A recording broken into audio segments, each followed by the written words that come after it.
Loot, loot, loot, loot. Yes, we're going to be talking about loot in this video along with a ton of new stuff that came from the Anthem live stream, but just hang tight. We're going to get to that, I promise. So there is a lot that happened with Anthem's live stream today, and oh my god, did Jesse and Ben deliver to a T. We have a lot of new details about the Cataclysm, how scoring's going to work, yes, new gear, yes, changes to loot, and all sorts of good stuff that I think is going to get Anthem back on track. Now, I don't think that this is going to be the permanent solution, but this does show that they have been listening to our feedback, and things are going to be getting back on track very soon. Keep in mind though, all of this is a work in progress, and I don't know a release date for any of it quite yet. The point is, it's happening and it's a lot of good stuff. So buckle up, let's dive in. Let's do a little background on the Cataclysm. It will be aspirational content, and it will be an 8-week event. The first 2 weeks are kind of like the pre-events. It's going to be winding up to the Cataclysms, as the Cataclysm doesn't just poof, happen. They require a build-up. The update 1.2.0 is basically a setup. All the files, for the most part, for those startups are in the game right now, which is what was leaked to us. We're essentially just waiting for them to take player feedback and flip the switch on. So basically, the story is that the Dominion forces are in a bit of a disarray after we soundly defeated the Monitor. We're going to be heading up north to deal with them as a new faction from the Dominion has emerged, led by someone named Vara. This new leader and the Dominion have been in kind of a frenzy, and they've accidentally activated and triggered a cataclysm. So after the 2 weeks of setup and the 3 new missions that will be tied to it, that will be fully cinematic and all sorts of wonderful things will happen, we are going to have 6 weeks of Cataclysm goodness. It'll feature a new area called the Cataclysm. It takes place kind of on a beach by the looks of it, and there are a ton of areas involved with it. We'll start talking about those in just a moment. I really want to talk about the 3 new systems, such as scoring, inversions, and leaderboards. The whole idea behind this is replayability and giving you a reason to replay it, something that Anthem's content has sorely been needing for a long time now. Scoring works as follows, and it's not exactly a brand new mind-blowing concept, but it is pretty cool nonetheless. So there is a way to beat it quickly, but you will get a lower score. The goal is to find the best paths to the best arenas, which ones to skip, which ones to go for, and how to do them as quickly and efficiently as possible. There are several arenas on the map, as you can see, and wow, there is a lot to go through. The map is pretty big, and it looks like there's going to be a ton of zones, and I think that Ben said that there is stuff underwater and on the ground and up high, so it's going to be multi-layered. Now, inversions, what are those? Essentially, those are the things that will give you modifiers to modify your score or modify your javelin. They're going to happen every week, so 1 week it could be getting your ultimate back at 400% speed, or shotguns and assault rifles deal additional damage, so on and so forth.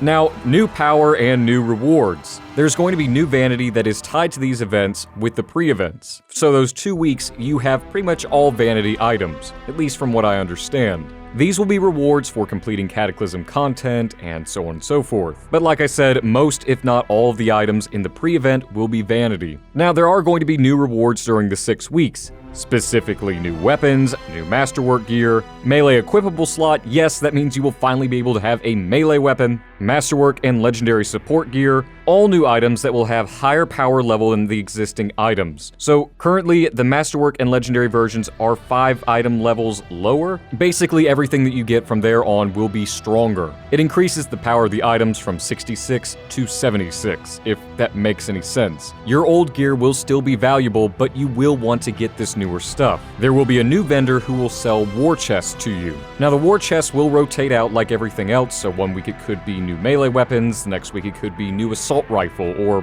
whatever. But you will have to spend Cataclysm currency, and I don't know the form that will take or how we will be able to earn it, but it sounds pretty neat. So let's go on ahead and talk about loot and loot drops, since that was literally the only thing that everyone was griping about in the comments on that Twitch chat. And it was so nice to see it soundly and quietly defeated once Ben finally addressed it. Luck is being totally removed from the game, the stat is confusing, it's annoying, and it was pretty hard to achieve. So what they're going to do is basically remove it and change luck into armor. But luck isn't going away. Basically, they're going to pretend as if you have full luck and add it to your base luck stat kind of thing. Essentially, if you were to go into a stronghold right now with this new system in place, it will act as if you have over 100 luck, or over additional 100 luck. This should deal with a lot of the issues, and basically you will be getting well over double your current possibility of getting a high rarity item. It's complicated, but that's essentially how it's going to be breaking down, and that sounds absolutely awesome, so loot is going to reign at long last. Can we stop talking about it? Finally, please! Oh, and by the way, GM3 will be rebalanced. There have been some balancing issues, and yeah, I have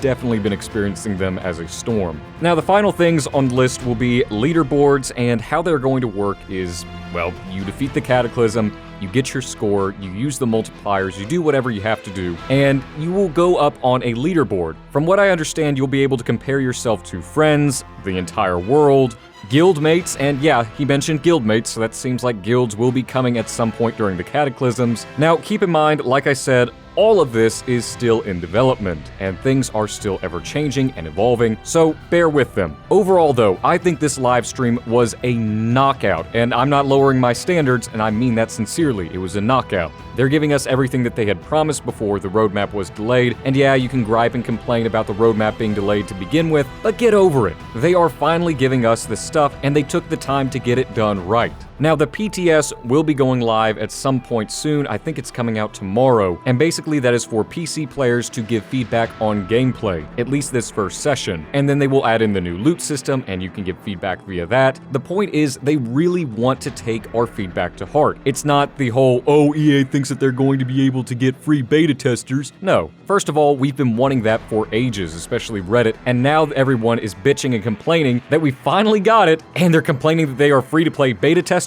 No, this is to get feedback from the community, not beta test. Yeah, if you discover a bug or two, congratulations, but they want to mold the content around what we want. So, I think everything is going according to plan, and they are taking the appropriate steps with Anthem. Color this a win-win. I'm looking forward to it to no end. But what do you all think about the Cataclysm content that is coming? What do you all think about all the details? Yes, the loot changes are included in this. Let me know in the comment section below, as I really do read through all of your comments, and I probably will pass some of this stuff on to the team. And if you enjoyed this content on your game, Anthem, then be sure to leave a like and subscribe, and hit the notification bell so you can stay up to date on all things about Anthem during this crazy and chaotic time. Also, a very special and monumental thank you to my channel members and patrons for their generous donations and support to your Anthem. It helps me to improve and enhance the content quality constantly, and for that I'm forever humbled and grateful to each and every last one of you. I hope all of you fantastic freelancers have a phenomenal day, and I'm looking forward to seeing you all in the next video very soon. And remember, freelancers, we are strong alone, but we are stronger together.